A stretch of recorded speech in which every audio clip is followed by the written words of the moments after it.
گویا علی از نو برای فتح خیبر آمده، فتح خیبر آمده در عرصه کربلا بلند، در عرصه کربلا، در عرصه کربلا میره دلاور آمده، میره دلاور آمده.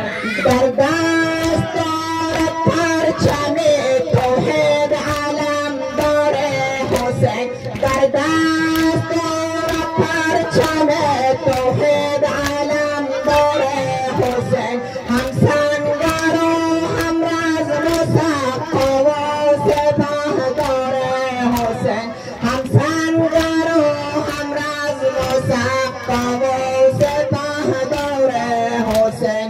خدمت گزار و جان نثار و یار و غمخوار حسین، در آسمان معرفت تابنده اختر آمده، تابنده اختر آمده در عرصه کربلا بلند، در عرصه کربلا، در عرصه کربلا میره دلاور آمده، میره دلاور آمده. بر تن زره بنهاده بر تارک کل خود یلی، احسن تو گو بر او ملائک گشته با صوت جلی. در چهره نورانیش آثار قدرت منجلی، بر لشکر سالار دین سردار لشکر آمده، سردار لشکر آمده در عرصه کربلا بلند،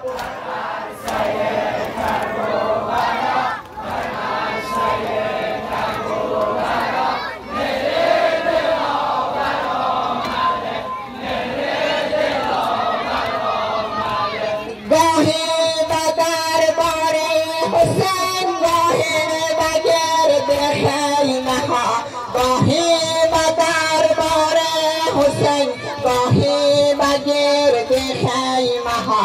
سقای اطفال حرم آن مهربانی با وفا،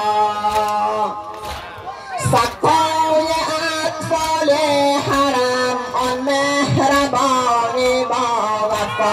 بشنید از اهل حرم چون ناله های العطش، گفتندش از لب تشنگی طفلان به حال ضعف و غش.